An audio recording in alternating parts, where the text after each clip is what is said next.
Muy bienvenidos al programa Bebiendo Agua del Mismo Pozo, basado en San Juan capítulo 4. Quien tome esa agua, le dice Jesús a la mujer samaritana, volverá a tener sed, mas el que yo le diere a beber del agua, nunca volverá a tener sed. La mujer está asustada, no sabe de dónde Jesús va a sacar el agua. La sociedad entera vive muy triste porque no tiene confianza en un Dios vivo y verdadero. Lucha sola para salir de la desesperación, pero no puede. Entre más trata de salir, más se hunde. Pero el Señor sí puede ayudarnos. Algunos ejemplos de la Biblia nos ayudan a entender cómo Dios nunca deja a las personas que Él creó.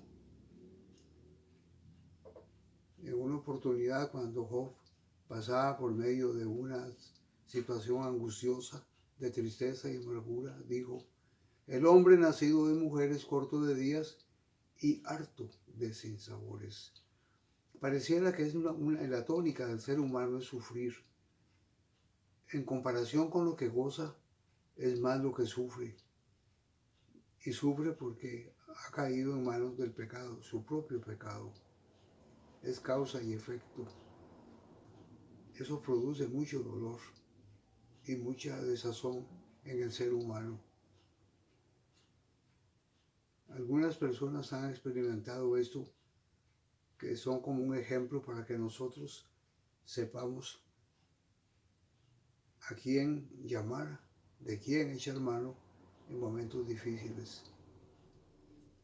Elías, después de que vence a los profetas de Baal, sale huyendo. Tiene miedo que aquella mujer Jezabel lo mate, tenía tanto poder. La esposa de un rey, y le tenía mucho miedo.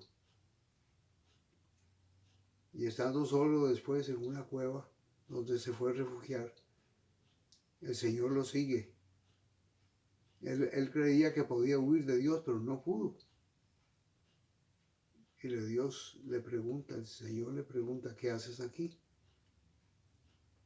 A veces uno oye esa pregunta del Señor: ¿por qué estás tan arruinado, tan postrado, tan lleno de ánimo, tan de desánimo, sin esperanza, sin alegría? Y Él le contesta: porque solo yo quedo, Señor, y porque esa mujer me persigue para matarme. Y Dios se encarga de cuidarlo, de fortalecerlo, usando algunos medios de la creación misma de Dios, y lo saca adelante. Es increíble que un hombre con la valentía de Elías, después de desafiar a los profetas falsos de Baal, huye.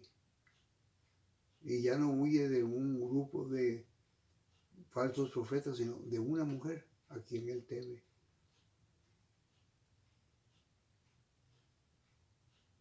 Por otro lado, encontramos al apóstol Pablo, que confiesa tener un aguijón que lo atormenta. No sabemos qué clase de preocupación o dolor tenía Pablo. No sabemos cuál era su aguijón.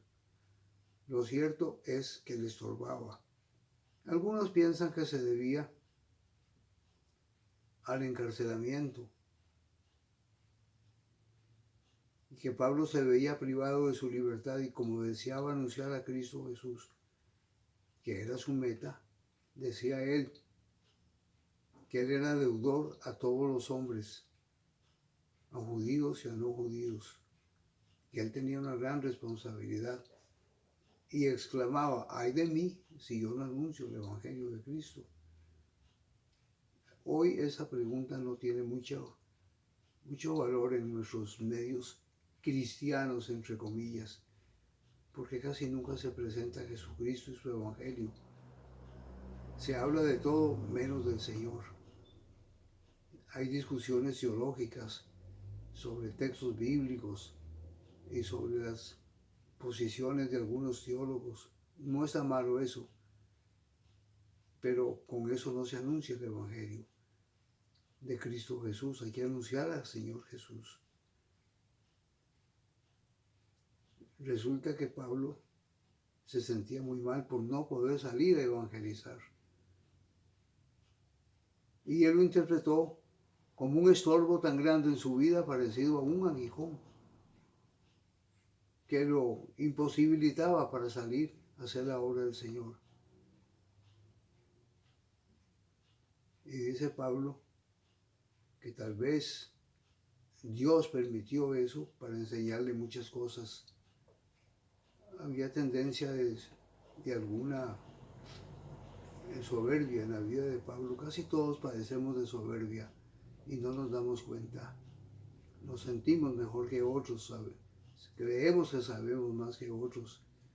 Y cuando la otra parte no se pliega al pensamiento de uno, entonces optamos por cortar las relaciones. Es tanta la falta de madurez que no podemos convivir con personas aun cuando tengamos otros puntos de vista.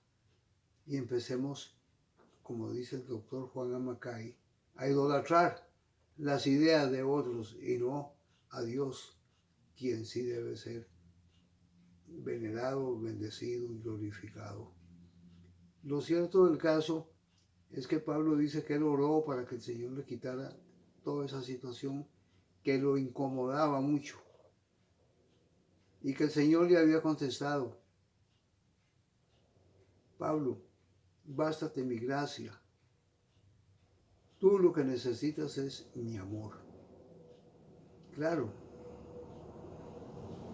que Pablo entendió el mensaje y dijo: bueno, entonces me voy a hacer más humilde, me voy a bajar más con tal que la gracia y el poder de mi Padre, de mi Dios, se deposite en mí y yo pueda confiar en Él. Esa es una actitud muy valiente y muy sana. Cuando uno reconoce que hay cosas que no las puede solucionar con grandes discursos, ni grandes enseñanzas, ni con otras cosas que uno cree que son insuperables. Dios sigue siendo el Señor soberano. Y yo quisiera, dice Pablo, humillarme más para que la gracia del Señor se manifieste en mí.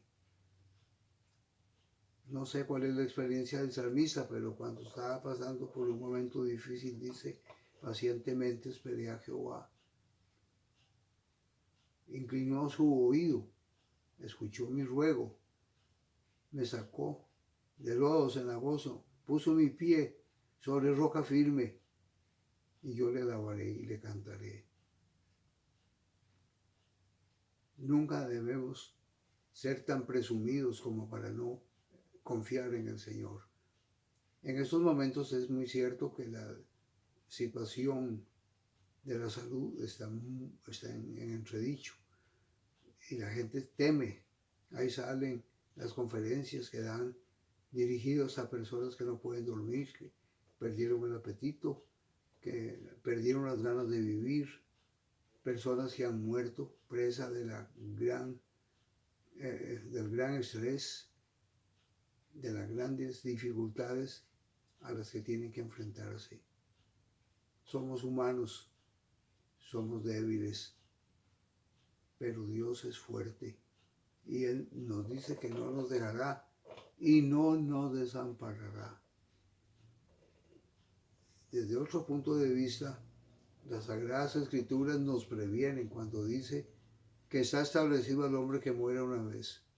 No necesariamente tiene que morir con el coronavirus, no, puede morir de cualquier otra cosa. De hecho, vamos a morir de otra cosa.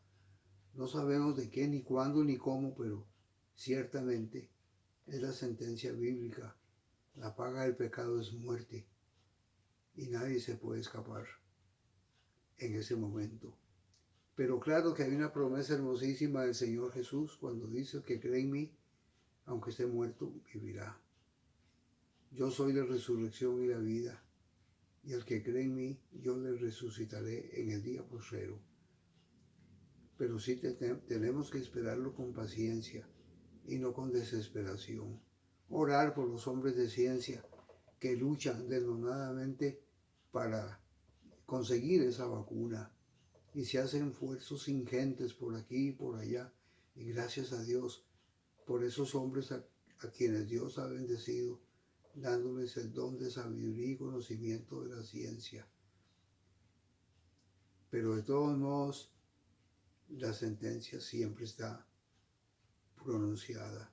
Es como la espada de Damocles, una historia muy interesante que indicaba que él estaba siempre en peligro y que en cualquier momento moriría. No nos preocupemos tanto por eso. Estamos preocupándonos por algo que no ha llegado. ¿Y qué? Si llega. Ya la palabra nos había exhortado. El Señor nos había exhortado cuando nos dijo, el que cree en mí, aunque esté muerto, vivirá. Porque yo soy la resurrección y la vida. Esas son palabras llenas de una promesa que otros no tienen. Nos toca a nosotros los cristianos saborear eso. Hay gente que pregunta, hace preguntas y quieren universalizar esto y le plantean preguntas a Dios. Yo no me atrevo a hacerlo. Dios es Dios. Y he aprendido que Dios es soberano y que debemos vivir en amor y en confianza en la voluntad de Dios.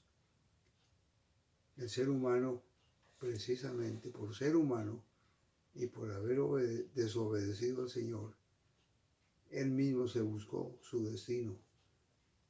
Como dice un programa por ahí, tú has buscado, tú has tomado tus decisiones y tenemos que apechugar con las decisiones que tomemos. Cada quien de nosotros es libre para escoger lo que quiere hacer y lo que quiere ser. Puede hacerlo.